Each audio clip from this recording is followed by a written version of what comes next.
नमस्कार। मैं रत्ना वोरा अहमदाबाद गुजरात से। हमारे शाम के 6 बजे के बहुजन संवाद के इस कार्यक्रम में आप सभी का बहुत बहुत स्वागत है। साथियों, आज का जो हमारा विषय है बहुत ही संजीदा विषय है, गंभीर विषय है। और इस विषय को इसलिए हमने चुना है क्योंकि हमारे देश में जिस तरीके से महिलाओं की, बेटियों की, बहनों की बलि चढ़ जाती है दहेज के नाम पर, इस वजह से ही हमने आज को इस विषय को चुना है। आप जानते ही हैं, या मैं बता देना चाहती हूँ कि हर दिन देश में 17 बेटियों की बलि चढ़ जाती है दहेज के नाम पर, या दहेज की भेंट चढ़ जाती है। और ये मैं नहीं कह रही हूँ, परंतु एनसीआरबी की रिपोर्ट कहती है। और हम देखते हैं कि आए दिन हमारे आसपास सुनने में, पड़ोस में, रिश्तेदारों में कहीं ना कहीं ऐसी आवाज तो उठी जाती है कि फला फला की बेटी ने या तो आत्महत्या कर दी, या फला फला की बहन को जला के मार दिया। इस तरह की बहुत सारी खबरें हमारे आसपास चलती रहती है, हम सुनते आए हैं। और मतलब आज तक लाखों बेटियां इस तरह से दहेज की बलि चढ़ चुकी हैं। परंतु समझ नहीं आता है कि आखिर माँ बाप दहेज क्यों देते हैं, और दहेज बेटियों का भविष्य सुधारने के लिए वो दहेज देते हैं। वो अच्छा दामाद खरीदते हैं। अच्छा दामाद खरीदने का मतलब है ज्यादा से ज्यादा दहेज देके अच्छा दामाद खरीदने की कोशिश करते हैं। परंतु हो सकता है कि वो सुखी संपन्न घर होगा, दामाद भी नौकरी करने वाला होगा, परंतु क्या उसके अंदर दहेज की लालच है या नहीं, ये देखने का काम भी तो माँ बाप का ही होता है। हम देखते हैं कि अभी हाल ही में एक बहुत चर्चित केस बना निक्की भाटी का। निक्की भाटी अपने आप में एक बहुत ही खूबसूरत बेटी थी किसी की, और वो मेकअप आर्टिस्ट थी, कंटेंट क्रिएटर थी, और अच्छी सुंदर पढ़ी लिखी बच्ची थी। परंतु उसको भी दहेज की भेंट चढ़ना पड़ा, और उसको भी अपना अंत लेके आना पड़ा। उसको जला दिया गया और उसके ससुराल वालों को सजा, मतलब अरेस्ट हो चुके हैं। परंतु ऐसा क्यों होता है, ये बहुत ही संजीदा विषय है। इसी विषय पर बात करने के लिए मेरे साथ यहाँ पर स्टूडियो में मेरे साथ जुड़ी है डॉक्टर एडवोकेट आराधना भार्गव जी, जो प्रदेश अध्यक्ष भी है किसान संघर्ष समिति की, खुद एडवोकेट भी है, महिलाओं के केस भी लड़ती हैं। इसी तरह हमारे साथ जुड़ी है शोभा करांडे जी, जो पूना से है, और मतलब जो भी सामाजिक कार्यकर्ता है, महिलाओं को ये मुद्दों को लेकर बहुत जागरूक रहती है। साथ ही हमारे साथ जुड़ी हुई है डॉक्टर गुंजन सिंह। डॉक्टर गुंजन सिंह सामाजिक शोध करता है आईसीएसएसआर से, और ये भी महिलाओं के मुद्दों पर बहुत संजीदगी से बात करती है। और अब हमारे साथ कांग्रेस के प्रवक्ता भी जुड़े हुए हैं, सागर शाह जी। यह भी महिलाओं के विषयों को पर बहुत ही संजीदगी से अपनी चर्चा रखते हुए बात करते हैं। और हम जो देख रहे हैं कि एनसीआरबी की रिपोर्ट के मुताबिक हर रोज 17 महिलाओं की मौत हो जाती है दहेज की वजह से, भेंट चढ़ जाती है। तो इस विषय को आगे बढ़ाते हुए मैं आराधना भार्गव जी से अनुरोध करूंगी।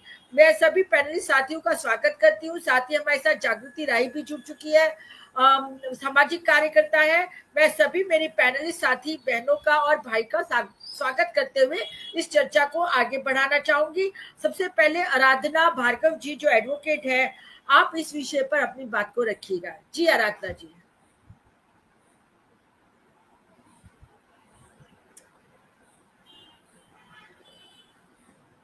आप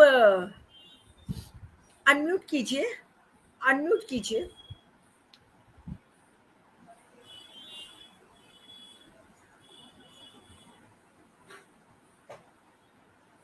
आप अनम्यूट कीजिए। आराधना जी, आपकी आवाज नहीं आ रही है। शायद आराधना जी का नेटवर्क कोई इशू लग रहा है मुझे। तो अब मैं जागृति राही जी को बुलाना चाहूंगी। सामाजिक कार्यकर्ता है, हर एक विषय पे बहुत संजीदगी से बात करती है और बहुत गहराई से सोच रखती है। जी जागृति राही जी। धन्यवाद रत्ना जी। आप सभी पैनलिस्टों को और हमारे बहुजन संवाद के दर्शकों को बहुत बहुत स्वागत है और नमस्कार। ये बहुत महत्वपूर्ण मुद्दा है महिलाओं की, और सामाजिक रूप से, और तमाम समाज की, जो एक कहते हैं ना कि सामाजिक स्वास्थ्य के लिए एक बहुत ही सीरियस मुद्दा है ये। और हमेशा इसको बहुत समझ करके कहीं हम लोगों की जो सोसाइटी की हिपोक्रेसी है उसमें अंडर कारपेट डाल दिया जाता है। इस पे बहुत डिस्कशन होता नहीं है। जितना होना चाहिए और जितनी कोशिशें इसको रोकने के लिए होनी चाहिए वो नहीं होती दिखाई देती है। दहेज को लेकर के एनसीआरबी के आंकड़ों पे आपने जिक्र किया कि किस तरह से अभी भी हर मतलब 18 महिलाओं की मृत्यु हो रही है हर घंटे।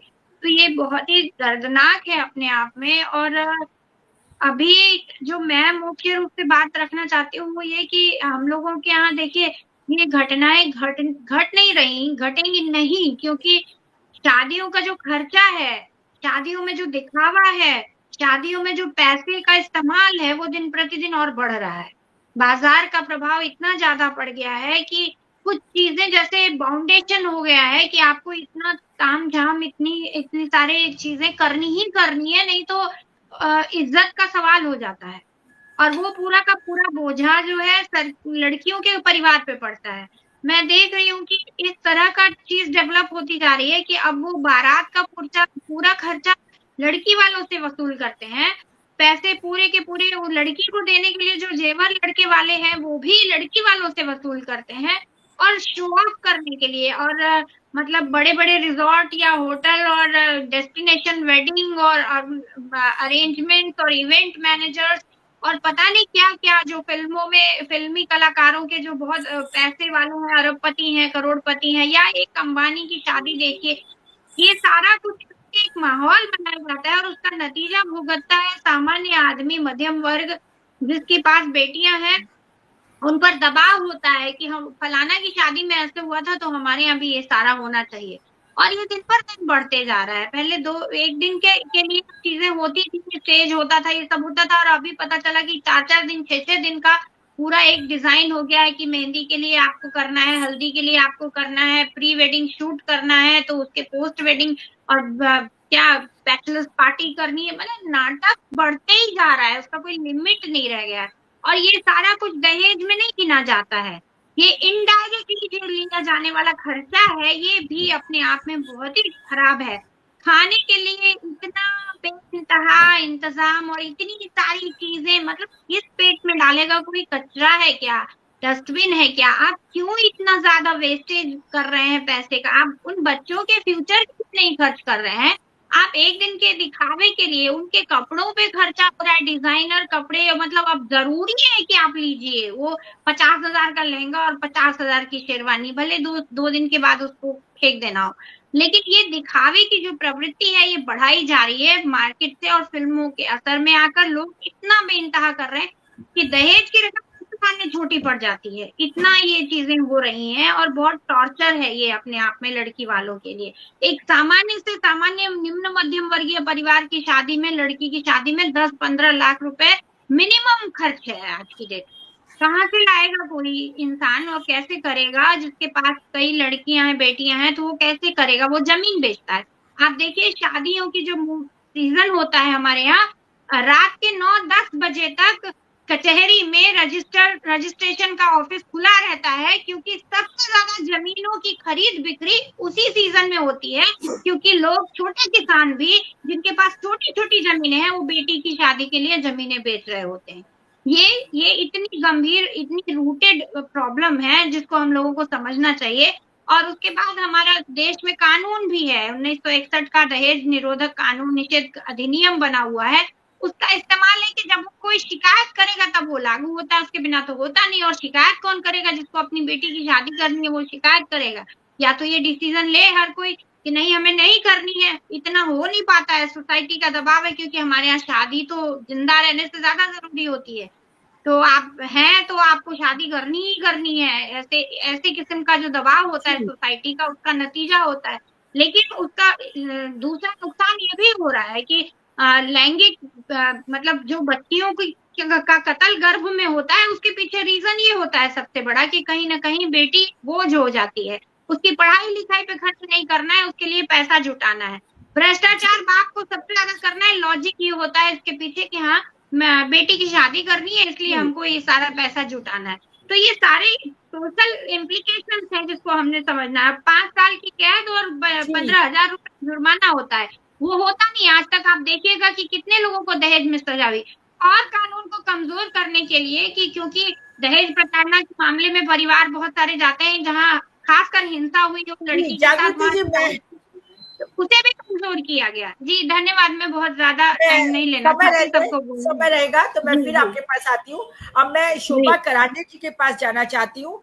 शोभा जी, आप देख रहे हैं जिस तरीके से चाहे गरीब परिवार हो, मध्यम वर्गीय परिवार हो या सुखी संपन्न परिवार हो, हर परिवार वाले चाहते हैं कि नौकरी वाला दामाद चाहिए, घर के सुखी संपन्न चाहिए, और फिर वैसा दामाद और घर पाने के लिए कुछ भी करते हैं। जैसे जागृति जी ने बोला अभी कि अपनी जमीनें बेच देते हैं, घर बार बेच देते हैं, कर्जे ले लेते हैं, फिर भी वो मतलब जो वर पक्ष है उसकी दहेज की मांग को पूरा करने के लिए कुछ भी करते हैं। तो आप, और उसके बाद भी उनको सुख और शांति नहीं मिलती है, उनकी जो भूख है, दहेज की भूख है, खत्म नहीं होती है। तो इसका क्या उपाय होना चाहिए, मैं शोभा जी आपसे जानना चाहती हूँ।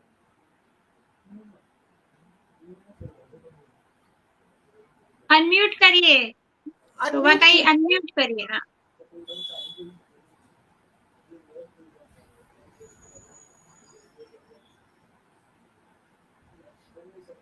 ये अनम्यूट के नाम पे सब गायब क्यों हो जा रहे हैं आज? ठीक है, शायद वो फिर से जुड़ेंगी। मैं यही सवाल हाँ, मैं यही सवाल डॉक्टर गुंजन सिंह से करना चाहूंगी कि आखिर इसका मतलब रास्ता क्या है, क्या करना चाहिए कि ये दहेज को खत्म किया जाए, क्योंकि कानून तो बहुत है, और कानून तो आज से नहीं है, सालों से ये कानून है। 1961 से जैसे बताया दहेज विरोधी कानून है, पर लेकिन कानून के होने के बावजूद भी दहेज लिया भी जाता है और दहेज दिया भी जाता है। तो मैं डॉक्टर गुंजन सिंह से इसी प्रश्न को जानना चाहती हूँ। जी, बहुत बहुत शुक्रिया रत्ना जी, और बहुजन समाज के सभी पैनलिस्ट को मेरा नमस्कार, और सभी दर्शकों को, श्रोताओं को मेरा नमस्ते। आज हम लोग जिस विषय पे बातचीत कर रहे हैं, वो विषय इसलिए भी आज मुद्दा बन गया हमारे बीच में क्योंकि एनसीआरबी की एक रिपोर्ट आई है, और एनसीआरबी की रिपोर्ट के अनुसार मतलब 17 जो महिलाएं हैं, लड़कियां हैं, वो दहेज के बलि चढ़ रही हैं। देखिए, ये दहेज हमारे समाज में कोई बहुत नया फिनोमिना नहीं है। इसकी जो जड़ें हैं वो बहुत गहरी हैं, और मध्यकालीन भारत से लेकर के औपनिवेशिक काल में जिसने इसने बहुत अपनी मजबूती बनाई, और उसके बाद उदारवादी नीतियों के कारण 90 के दशक में जब हम उदारीकरण की तरफ बढ़े तो भी इसने बहुत अपने पैर जमाए। सवाल ये था कि क्यों लोग दहेज देते और लेते हैं। मेरा कुछ मतलब मैं यही समझने की कोशिश भी करती हूँ कि दहेज का मतलब रूप क्या है हमारे समाज में, किस किस रूप से होता है।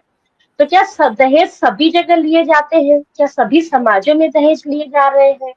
तो इसका सवाल, चूंकि मेरा एक अध्ययन इन सारी चीजों को लेकर के रहा है, आदिवासी समाज और मुख्य धारा के समाजों में एक अंतर का, तो मैंने ये पाया है कि उन सभी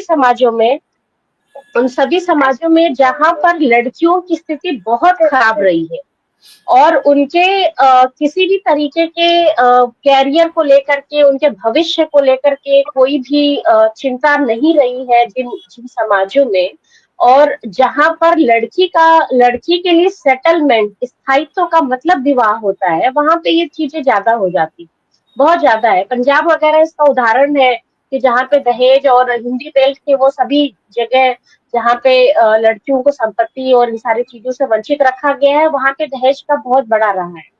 अभी जो हालिया की बहुत सी घटनाएं सामने आ गई, और सामने आने का एक ये भी रहा है कि इसके अपोजिट में जो घटनाएं, हिंसाएं हुई हैं कि अ, किस तरीके से पुरुषों को मारा गया है, महिलाएं अपने वैवाहिक से इतर उनके संबंध रहे और उन्होंने पुरुषों की हत्याएं की, और ये अस्वीकार्य था समाज के लिए, इसलिए ये घटनाएं बहुत तेजी से वायरल हुई, और उसको मतलब लोगों के लिए ये बहुत नई घटना थी, फिनोमिना थी, क्योंकि दहेज के लिए मर जाना और मार दिया जाना तो सदियों से चला आ रहा है, एक परंपरा रहा है, और वो हमारे रूटीन में शामिल हो गया है। हम एक काम से सुनते हैं, दूसरे काम से निकाल देते हैं, उसकी आदत हो गई है। हम एक तरीके से उसकी आदत हो गई है कि फलाना घर की लड़की मर गई क्योंकि दहेज वगैरह का हुआ है, वहां पे दहेज की ये हत्या आई है, जला दिया गया है।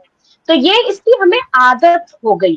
तो मतलब सुनना बहुत खराब नहीं लगता है, लेकिन कोई कोई वैवाहिक स्त्री अपने पति को मार दे प्रेम के लिए, ये एक तरीके का नई चीज सामने आ रही थी। तो ये नई चीजें सामने आ रही है, इसके पीछे कारण ये भी रहा है कि थोड़ी बहुत जागरूकता महिलाओं के अंदर है कि जो वो सहने की परंपरा है, मर जाने की परंपरा है कि मर जाएंगे लेकिन अपना परिवार नहीं छोड़ेंगे, उसमें थोड़ी कमी आई है। थोड़ी मतलब हम -1% की बात कर रहे हैं, हम इसको जनरलाइज नहीं करना चाह रहे हैं, थोड़ी कमी आई, लेकिन यही घटनाएं हाइप हो जा रही। तो मैं जब अपने अध्ययन के लिए सर्च कर रही थी तो मुझे दहेज को लेकर के, महिलाओं की प्रताड़ना को लेकर के जितने आर्टिकल और जितने लेख और जितनी खबरें मिली, लगभग उतनी ही खबरें पुरुषों से संबंधित जो हत्याएं इस समय हुई है उसको लेकर के भी मिली। और मेल मैटर्स करके एक प्रोपेगेंडा भी शुरू किया गया है। तो एनसीआरबी की जब ये रिपोर्ट आई तब हमको सवाल अब करना चाहिए कि क्या ये सारी घटनाएं पुरुषों के साथ भी होती हैं?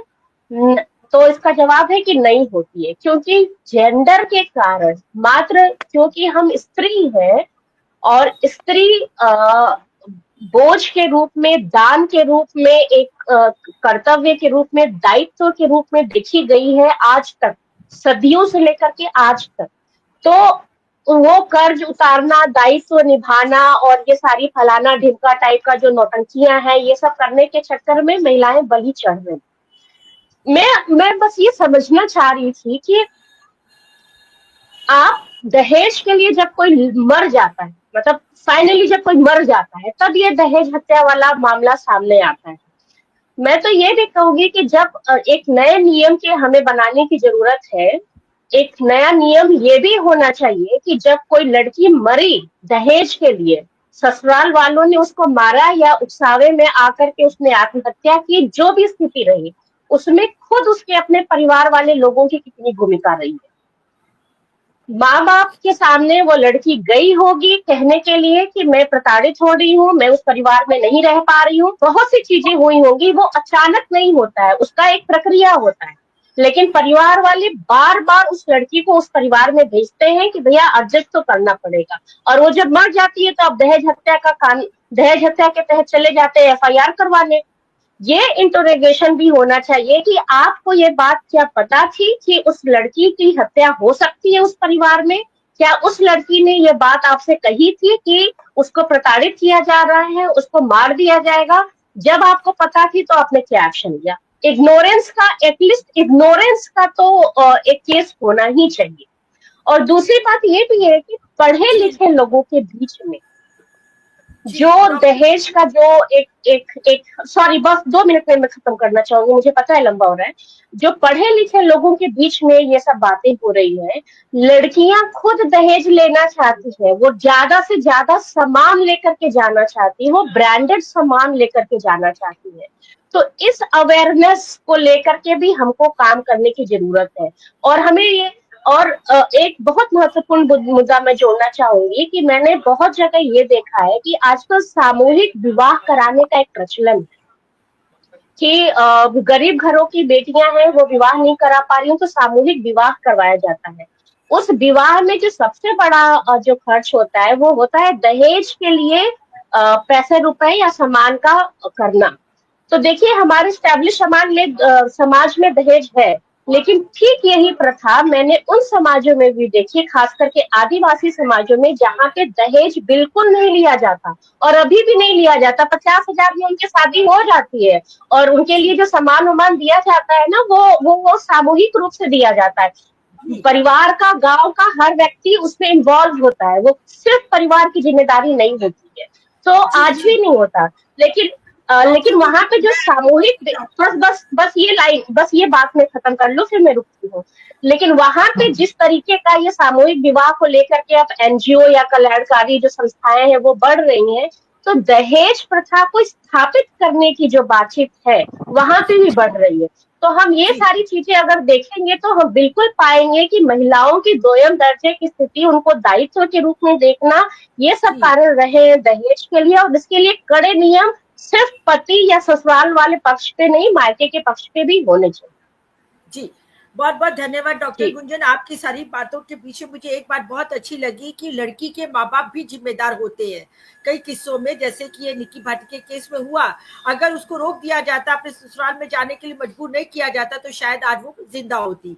तो इसी बात को आगे बढ़ाते हुए शोभा करांडे जी फिर हमारे साथ जुड़ चुकी है। मैं उनसे कहूंगी कि आप अपनी बात रखिएगा। शोभा करांडे जी, आवाज आ रही है मेरी? आवाज जी आ रही अभी है? आ रही है। जी जी नमस्ते। जी आ रही है, स्पष्ट आ रही है। हाँ बोलिए। तो जैसे अभी गुंजन ने बताया कि जैसे परिवार वाले जिम्मेदार होते हैं, प्रथा है, परंपरा है, सारी चीजें जो दुय्यमत्व है, जो पुरुष सत्ता है यहाँ की, ये सारी चीजें तो इसकी जिम्मेदार है ही, लेकिन जो व्यवस्था में बदलाव भी है।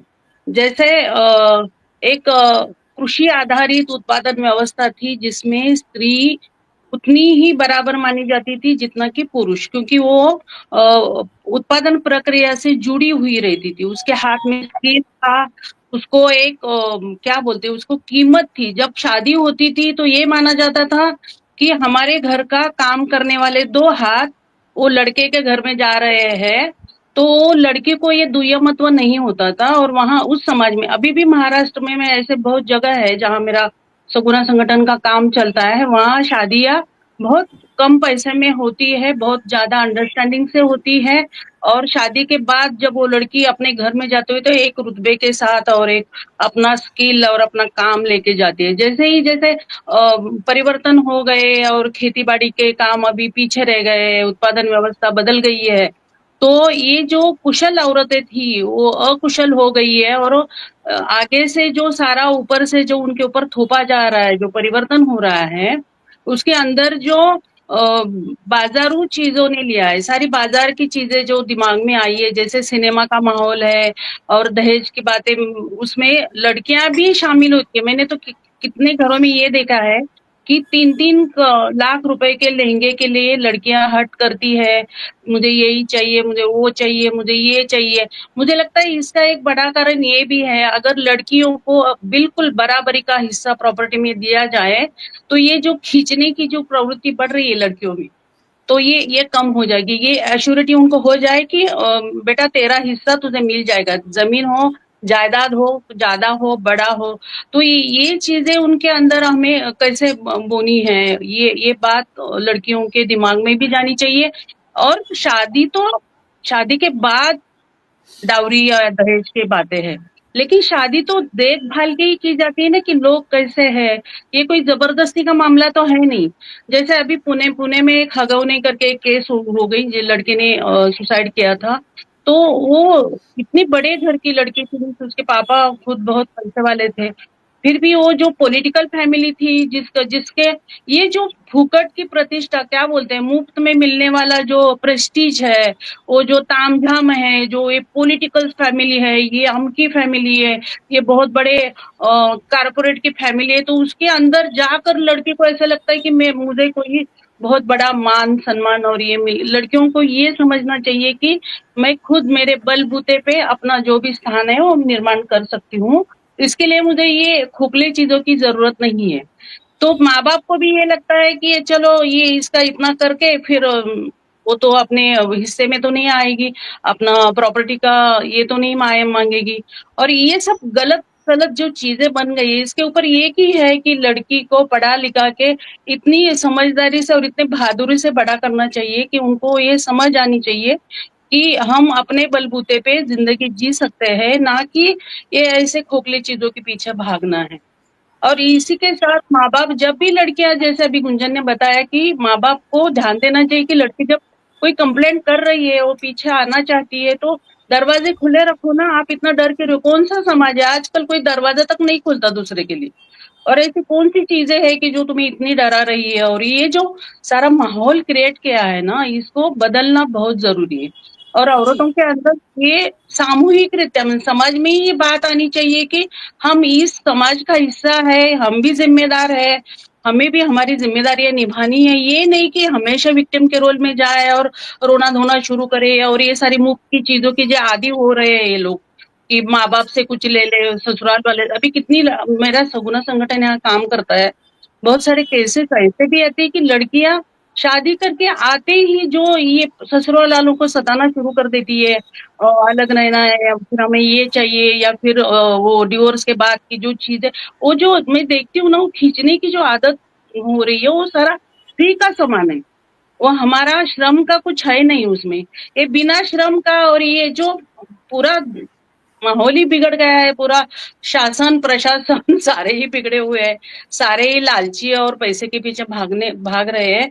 तो लड़कियों को इस माहौल में बहुत जिम्मेदारी से अपने पैर जमीन में रख के ये जो चर्चाएं हम करते हैं, या बहुत बड़े कुछ इसके ऊपर हो भी गया है और चल भी रहा है, लेकिन मुझे ऐसा लगता है कि इसके बीच में लड़कियों को अपनी जिम्मेदारी का एहसास बहुत अच्छे से और बहुत गंभीरता से करानी चाहिए। जब भी शादी की चीजों में ये सब फालतू की चीजें आती है, तो लड़की ने खुद खड़ा होकर बोलना चाहिए कि मुझे ये चीजें नहीं चाहिए, मुझे ये नहीं करना है, ये सारी चीजें आप मेरे भविष्य के लिए रख दो, मेरे बैंक के खाते में रख दो, और मुझे मेरा पापा की प्रॉपर्टी का मेरा हिस्सा आबादित रखो, मुझे जो जब भी प्रॉब्लम होगी मैं वापस आऊंगी।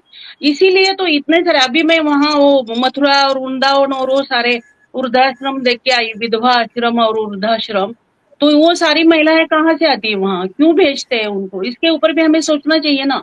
महिलाओं का जमीन जायदाद से हिस्सा काटने के लिए ये सारी बातें चल रही है, और शादी का जो ये सब चल रहा है आगे, ये भी उसी के लिए है।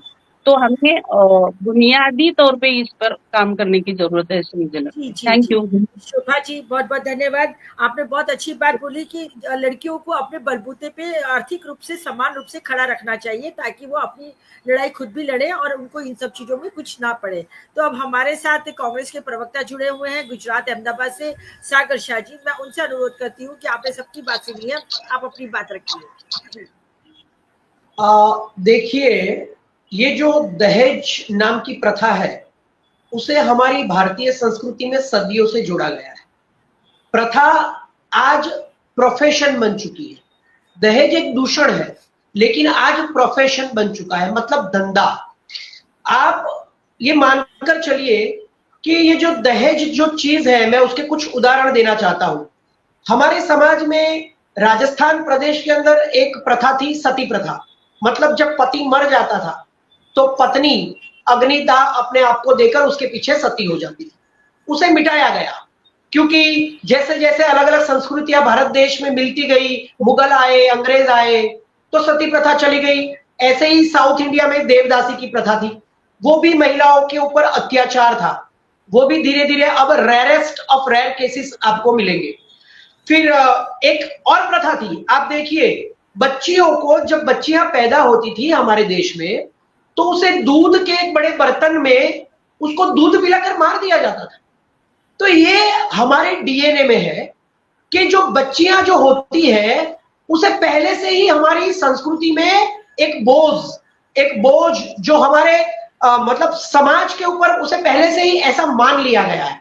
तो आज भी 21वीं सदी में इतने एजुकेशन के बाद, इतने शिक्षण के बाद, आप किसी भी राज्य में देख लीजिए, मैं किसी जाति के ऊपर नहीं बोलना चाहता हूं, लेकिन भारत देश की ही अनेक प्रकार की जातियों में, कम्युनिटीज के अंदर, चाहे वो उच्च जाति हो, चाहे वो मिडिल क्लास फैमिली के लोग हो, चाहे वो पैसे से सक्षम हो, चाहे वो हायर एजुकेटेड राज्य की बात करें, हर जगह पे पूरे भारत में जो पिछला 3-4 साल का एक डेटा है, वो कहता है कि हर साल 1 करोड़ शादियां होती है भारत में। और उस 1 करोड़ शादियों के अंदर आज भी जब हम बच्ची को दूध पिलाकर मार देते थे, वो हमारे डीएनए में है।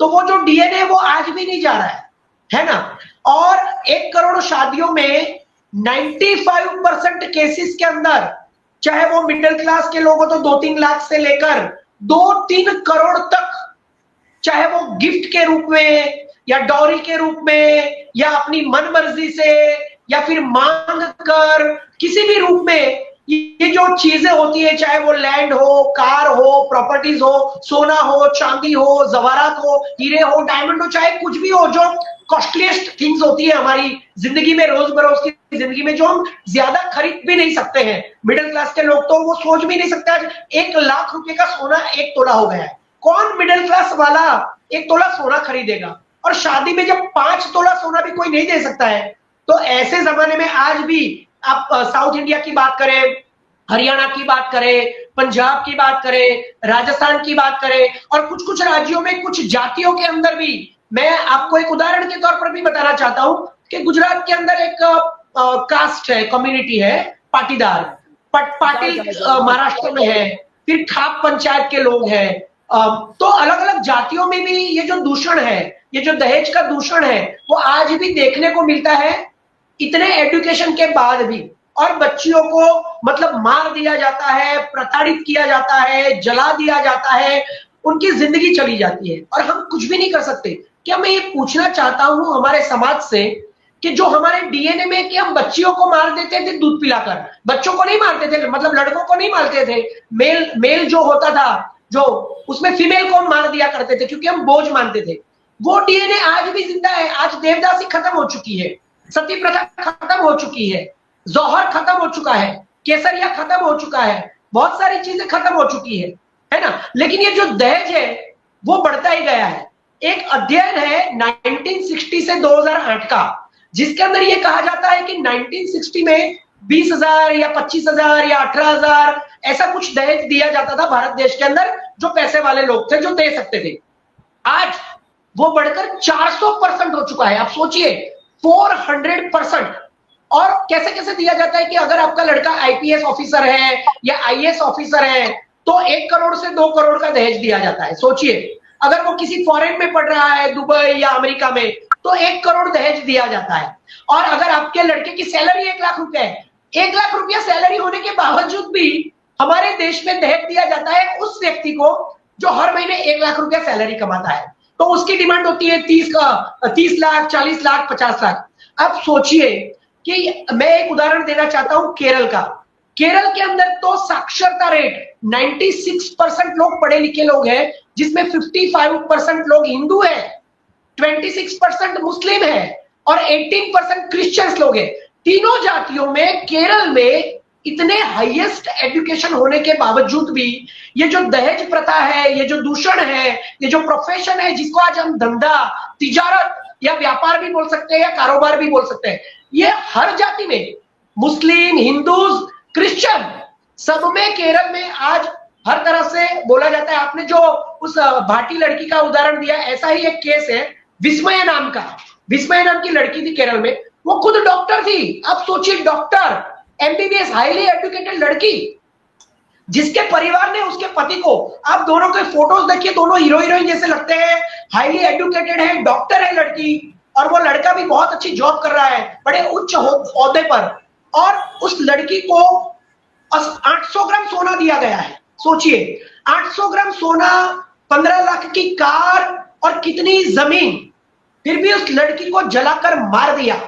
अब सोचिए, केरल में उस लड़की के भाई ने मुहिम चलाई है कि ये एजुकेटेड लोग भी करते हैं, मतलब पढ़े लिखे राज्य के अंदर भी और पढ़े लिखे लोग भी करते हैं। तो यहाँ पर ये बात है ही नहीं कि आप एजुकेटेड हो या नहीं हो। ये हर जाति में, हर धर्म में, हर कम्युनिटी में, कुछ राज्यों में ज्यादा उसका प्रमाण होता है, कुछ राज्यों में कम प्रमाण होता है, लेकिन ये है। और ये बिल्कुल, आप मैं बताऊं कि कितने लोग, ये जो मैंने अध्ययन बताया 1960 से लेकर ये 2008 तक, आज तक हजारों लड़कियों को इसके अंदर जलाकर मार दिया गया है। तो ये जो दूषण है वो प्रवर्तमान है। मैं आपको बताऊं कि जो 5-10 लाख करोड़ का जो बजट है, वो हमारा जो शिक्षा का बजट होता है, हमारा स्वास्थ्य का जो बजट होता है, हमारा रक्षा मंत्रालय का जो बजट होता है, उससे भी ज्यादा दूषण ये दहेज का बजट है, 5-10 लाख करोड़। मैं आपको बताना चाहता हूं कि पिछले 5 साल के अंदर 66 महिलाओं को केरल के अंदर, सिर्फ केरल के अंदर पिछले 5 साल में 66 महिलाओं को दहेज की वजह से मार दिया गया है। ये तो सिर्फ एक राज्य का आंकड़ा है। तो आप सोचिए कि पूरे देश के अंदर हर राज्य में एक कैसे, मतलब आप सोच सकते हैं कि कितना दूषण बढ़ चुका है। तो ये दूषण जो है उसमें वो मैडम ने बोला कि 2 चीजें हो सकती है। कायदा तो है, लेकिन कायदे को सख्त करना पड़ेगा, क्योंकि ये घूस के जैसा है। जैसे आप किसी सरकारी ऑफिस में जाते हो अपना काम करवाने के लिए, तो आप एक बार जाते हो तो घूस देकर आपका काम हो जाता है, फिर आप दूसरा काम पड़ता है तो आप जाते हो तो वो आपको पहचान जाता है, तो ये तो भाई घूस देता है, तो फिर से मांगता है, फिर वो बढ़ जाता है, बढ़ता है, बढ़ता है, बढ़ता है, बढ़ता है। बताया जाता है। तो ये दहेज में भी पहले हमारे देश के अंदर ये लड़कियों को ही रक्षा के लिए दिया जाता था कि भाई ससुराल में कोई तकलीफ पड़ती है तो लड़की अपने पैसे से खाना पीना खा सकती है, रह सकती है। लेकिन फिर ससुराल के लोग उसके ऊपर कब्जा करने लगे, क्योंकि लालच जो होती है वो हर इंसान में होती है, उसकी फितरत में होती है ना। तो गांधी जी ने भी कहा था कि अगर आप एजुकेटेड हो, आप शिक्षित हो, फिर भी अगर आप दहेज की डिमांड करते हो तो आपकी जो शिक्षा है वो आपके समाज के लिए कलंक है। ये राष्ट्रपिता महात्मा गांधी जी ने कहा था। लेकिन फिर भी आज हर जाति में, हर कम्युनिटी में ज्यादा या कम प्रमाण के अंदर पढ़े लिखे लोग भी इस दहेज को देते हैं और ये प्रवर्तमान है। तो मैडम ने जिस तरह से बताया कि लड़की को ही विरोध करना पड़ेगा। आज अगर हमारी लड़कियां पायलट बन रही है, आज अगर हमारी लड़कियां सेना में जा रही है, वो प्लेन उड़ा रही है, अब सोचिए कि ये लड़कियां कितनी मजबूत होती है। तो उसे ही शिक्षित करना पड़ेगा और कायदे को सख्त करना पड़ेगा, क्योंकि यहाँ तो एजुकेटेड लोग भी ले रहे हैं, पढ़े लिखे लोग भी यही कर रहे हैं। और मैं आपको बताऊं कि ये दहेज कौन देगा? जिसके पास पैसा होगा वही देगा ना, गरीब तो देगा ही नहीं। तो देखिए कि उच्च जाति के लोग, और उसमें भी जो 100% लोग तो पैसे वाले नहीं होते। जैसे कि मैं अगर किसी सवर्ण में पैदा हुआ तो हमारी जाति के 100% लोग तो पैसे वाले नहीं होते, लेकिन फिर भी पैसा उनके ही पास होता है, जितना भी होता है, जितने लोगों के पास होता है। तो ये पढ़े लिखे लोग, उच्च जाति के लोग और हाईली एजुकेटेड लोग ही ज्यादा इसको देते हैं। और फिर जो जिनके पास पैसा नहीं है उनको भी देना पड़ता है, तो वो भी खींचे चले जाते हैं उसके पीछे पीछे। तो ये बहुत बड़ा दूषण है। तो लड़कियां जब उनकी शादी हो, तब जो लड़का अगर एक बार भी मांगता है कि मुझे ये चाहिए, तो इस देश की लड़कियों को इतना मजबूत करना चाहिए कि वो लड़की उसको अपने घर से निकाल दे। मैं आपको बताना चाहता हूं कि आज ऐसी फिल्में बन रही है, बंगाल फाइल्स जैसी, कश्मीर फाइल्स जैसी, जो नफरत फैलाती है। तो ऐसी फिल्में भी बनी है, आज की आवाज, उसके बाद लज्जा में वो एक फिल्म थी जिसमें वो महिमा चौधरी निकाल देती है उस लड़के को शादी के मंडप से। उसके बाद वो सुनील दत्त की एक फिल्म थी जिसके अंदर लड़के को जला दिया जाता है। तो आज जब 21वीं सदी में सारे दूषण मिट चुके हैं हमारे देश से, और ये दहेज का दूषण आज भी नहीं जा रहा है, हाईली एजुकेटेड और मतलब साक्षरता होने के बावजूद भी, तो क्या करना पड़ेगा? दो ही चीज है कि एक तो कायदा सख्त बनाओ, अगर किसी ने ये किया है तो उसे सजा तुरंत मिलनी चाहिए, और दूसरा अपनी लड़कियों का जो मनोबल होता है उसको आप स्ट्रांग बनाओ कि लड़की ही मना करे, चाहे शादी का मंडप हो, चाहे कुछ भी हो। वो जो 1 रुपया भी मांगता है वो बाद में नहीं मांगेगा, उसकी क्या गारंटी है? और आप कॉम्प्रोमाइज कर लेते हो कि भी चलो इतना ही मांगा है, तो बाद में ज्यादा मांगेंगे वो लोग, है ना। तो ये तो इंसान की इंडिविजुअल फितरत के ऊपर जाता है, और ये इंसान को भी सोचना चाहिए, पुरुषों को भी सोचना चाहिए कि मेरी अगर बेटी है, वो किसी के घर जा रही है, तो मैं अगर किसी की बेटी मेरे घर आ रही है और मैं अगर दहेज मांग रहा हूं, तो फिर मुझे भी देना पड़ेगा। तो बेहतर है कि इसको पूरा मतलब निकाल देना चाहिए। ये प्रथा जो है वो आज प्रोफेशन बन चुका है, और ये घूस जैसा प्रोफेशन है। वो मांगते ही जाते हैं, मांगते ही जाते हैं, जब नहीं मिलता है तो लड़की को जला दिए जाते हैं, लड़की को परेशान कर दिया जाता है, लड़की को मार दिया जाता है। तो ये दूषण हमारे देश का है, आज भी जीवित है, सदियों से चल रहा है, और इसे निकालने के लिए हमें लड़कियों को ही मजबूत करना पड़ेगा, और लड़कियों को ही मना करना पड़ेगा कि जो मांगेगा उसको नहीं देंगे हम अपना हाथ, और ना ही जाएंगे उसके घर, और ना ही करेंगे उस परिवार से शादी। जी जी, बहुत बहुत धन्यवाद। मेरे सभी पैनलिस्ट साथियों ने बहुत सही तरीके से इस मुद्दे को उठाया है और अपने अपने विचार रखे हैं। मैं सभी का धन्यवाद करते हुए इस कार्यक्रम को यही समाप्त करती हूँ, और साथ ही मैं सभी मेरे दर्शक मित्रों से कहना चाहूंगी कि हमारा बहुजन संवाद जो चैनल है वो इसी तरह के सच्चाई को उठाता रहता है, संविधान को बचाने के लिए, लोकतंत्र को बचाने के लिए और देश की बुराइयों को दूर करने के लिए ऐसे मुद्दों पे समय समय पर हर रोज अपनी बात लेके आता है। तो आप हमारे YouTube चैनल बहुजन संवाद को ज्यादा से ज्यादा सब्सक्राइब कीजिए, ज्यादा से ज्यादा शेयर कीजिए और ज्यादा से ज्यादा लाइक कीजिए। इसके साथ ही मैं सभी पैनलिस्ट साथियों का धन्यवाद करते हुए ये कार्यक्रम यहीं समाप्त करती हूँ। जी नमस्कार।